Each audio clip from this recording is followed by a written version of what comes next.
I'm Mag, and I'm absolutely obsessed with this headband. I feel like it makes me look kind of like a cheerleader, so I'm not sure if I'd wear it out in public because I'm extremely unathletic, but I think it's pretty cool. So, this video is a little bit to address the where have I been for the past I don't know how long. And that would be in college. Just a brief tidbit because I realized something in the comments section not too long back. Yeah, since I have international viewers, college is a different term in the US than it is in other parts of the world. So I know that, I think it's England, that area, they don't refer to college as what the US refers to as college. I think in England, at least from my understanding, it's supposed to be like prep school for what they call university, while their university is what most people in the US refers to as college. So, I mean, there's not much difference in it, but I'm at a place under the name of university, but we just call it college because that's just what we do. It's college. Unless you're like in law school or med school, you're probably going to call it college. It doesn't really matter what you're doing. Just thought I'd make that clarification because I didn't want anybody confused. This is a 4-year college that I'm in, not high school. So basically, in this video, I'm just going to give a brief recap on what I've experienced in the first year of college. So first off, I should address my major, what I'm studying right now. So I'm an exercise science major with the goal of eventually becoming a physical therapist. So I know when I was younger, I did not know what a physical therapist was, and I'm sure there are some people out there that are not quite sure of that either, so I'm just going to explain that quite quickly. So physical therapists are basically movement specialists. People go to them with injuries like from sports, car accidents, strokes, just anything that can make you less mobile. And they will give you an exercise plan and equipment to use at home so that you can get better and hopefully be able to use your body like you were supposed to in the first place. Lots of people tend to go into physical therapy because they're athletic and they enjoy things like that with sports because sports has a large part in physical therapy. But like I said, I'm not athletic. I just think it's really cool that people can do rehab and it can like change their life. So I want to be a life changer for somebody. So if things keep going like they should, I should be a physical therapist in about 7 years. It takes a while, but I think it's worth it. So now I'm going to do a brief recap of the classes I've taken so far and what I thought they were like. So as of this point, I've gotten to experience what biology, chemistry, English, history, art, psychology, sociology, and several other classes that aren't coming to mind at the moment in college, and they've been pretty good. Surprisingly, a lot of college classes that I've taken so far have been much easier than I was expecting. Like, you always hear from everybody that's like, oh, college is really hard, you're gonna have a really hard time. And there's hair in my mouth. And while that is partially true, it's not like I thought it would be. For one thing, I thought college writing would be the absolute worst because everybody's always like, oh, you gotta write so many papers in college and it's gonna be so hard and you're gonna be stressed all the time. Which, yes, is partially true. You will be stressed a lot, but I don't know. It was not what I was expecting. Personally, I hated writing pretty much all of my life until I got to college. Because I learned there that it's really not as hard as I thought it would be. And out of the projects that you can get, like as assignments in college, I think writing has become my favorite. Because it's just expressing your thoughts in an organized manner. Like pretty much everything else in college, I would say the hardest part of college writing is time management. Because you're gonna have to plan how long it's going to take you to write like a 5 to 10 page paper. That's really the only hard part about it, honestly. Now, this is just a slight disclaimer because I know that lots of people disagree with me on my stance on college writing, but if you're anything like me, then it really wasn't horrible, and I would gladly take another English course. Psychology and sociology. Now, I'm sure several of you have already taken that because that's offered in most high schools now, but I was homeschooled and that wasn't really in my curriculum, so I took it at college. Both of them. And hair in my mouth again. I really enjoyed both of them. So I took sociology the first semester, and honestly I thought that was one of the coolest classes I've taken because the atmosphere in the class was just really chill.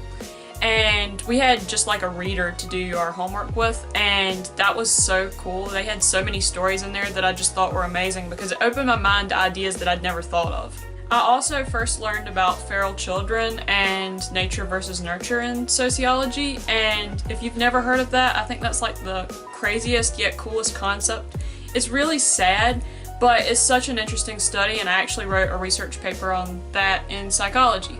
Psychology was pretty similar to sociology, but I guess it really depends on what your professor is like and how the class is, because I had a really awkward assignment in there. That was like probably the worst part of it, but it was still not horrible. So basically the assignment was a group project, and I somehow became leader of that because I was sitting in the front of the class being all like, oh yeah, sure, I'll take initiative, I'll be the group leader, which probably was not the smartest plan, but you know. So basically what the teacher did is she gave each group a chapter of the psychology textbook, and she required them to teach it. So you had to make a PowerPoint and get everybody to learn their parts, and you'd teach the class your chapter. So I think it must be with the fact that I do YouTube videos and I've done that for a long time, but I've pretty much always been fine with public speaking. I've enjoyed that. I just think it's fun. So I was all into this. I'm like, okay, I'm just really looking forward to this. I hope we can get something like personality or nature versus nurture. And that's the problem, because we didn't. We got something that I was not expecting whatsoever. We got the sex chapter. You think this little homeschooled, sheltered girl was fine with the sex chapter? No, that was humiliating. But guess what? We did it, we got through, we had a cool PowerPoint, and yeah, the lesson learned from that is be a little careful about what you're speaking up to do, because you might end up doing something extremely awkward instead of what you thought might be fun. I mean, it was still fun, but that was so awkward to talk about, and I did not like that at all. Math. So, for my major, you're required to take just a math over college algebra, so I took pre-calc. I do not like math. I've just never been the math type. I mean, I can do math, and I've gotten good grades in math. I got an A in the class. It's just, I don't like doing it. It's just one of those things that if I do too much of it for a period of time, then it just really stresses me out, like a lot.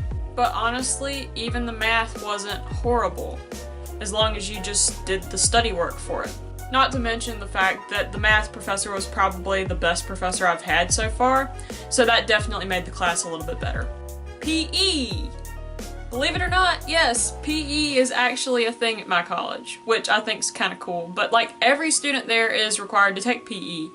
And I was just taking it just to take it, you know, and the fact that it's actually a prerequisite to some of my exercise science courses, so I was just getting it out of the way. Honestly though, PE was extremely fun, and I honestly wish they offered that at every college with the same professor, because it was just so fun. I loved the professor. She was the most energetic person I've ever met, and it was just a blast. Especially because I just enjoyed being outside and we got to walk a lot and stuff like that, and yeah. History. So this is not a popular opinion, because I've noticed that, but I like history. In fact, I love history. It's like one of the coolest subjects to me. I enjoy learning about history, and I just think it's really cool because it's like old news. And it's really helpful, I feel like, but a lot of people think it's a snooze class. I don't. So basically this was an ancient history class, and everybody is required to take it at my college because it's a liberal arts school and they make you get a rounded education. And I really enjoyed it because, like I said, I'm a little bit of a history geek, and it didn't really take much preparation on my part because most of it I'd already learned in high school. I felt like it was a little bit awkward though because, like I said, nobody really likes history, and it was an 8 a.m. so nobody wanted to be there really, and I was the only one participating in conversation most of the time, so it was usually just me and my professor talking, and I'm sure everybody in there was like, "What is wrong with you, girl? Please shut up, we're tired of hearing you, let us get out of class on time." I don't know, man. I just like class conversation. I think it's fun. Don't even get me started on my scripture class. I was like that, but 10 times intensified in class discussion. So to wrap up that thought, class discussion is fun, and I like it. So I left the best for last. and that would be the sciences. So from what I've experienced so far after taking biology and an intro chemistry, I feel like those were the only classes that I actually had to work to get good grades in. I am very open to admit that I failed my first bio exam. It was bad. But honestly, I only think that's because I just didn't know how to study at that time. And I figured it out after that point, obviously, because I would not still be there if I was not doing it right, because I was messing up badly. I will be making a video in the future on how I recommend studying for college, because it's very different, especially for the science courses. But I made my comeback. I got a B in the class. It's not the best, but it's not the worst, and it's what I needed. So I figured it out, I learned my lesson, I got a B. So that was the first semester. Then I took the chemistry class last semester, and I extremely over-prepared for that class, I think, and I was like doing crazy well in that. So I definitely figured out what my problem was, and I fixed it. So that's good. Quick disclaimer, that was an easier chemistry than Gen Chem, so I will be figuring out if I really figured it out next semester. But I think I did. So yeah. So in conclusion, on the class wrap-up, the sciences are definitely the ones that you'll need to work the hardest on, because they are hard. So yeah, honestly, college was a lot better than I was actually expecting. Because let me just say, I was very nervous that I was going to do very bad in college, but fortunately I did not. Yet. Sorry, I have to hit physics before I can actually verify whether I'm going to be positive about that statement. But yeah, now I am an honors student in college because one of my professors nominated me for that in the first semester. My GPA is good, and yeah, it's been good. I miss being in school now, which is kind of weird because I never thought that I'd actually be a scholarly type, but I think I like school now. I don't know. So yeah, I hope you guys don't mind that I'm probably going to be making a lot of school videos now because that's kind of become my thing. Like, I'm really interested. But don't expect any videos while I'm in school because it's a lot of work and I don't really have time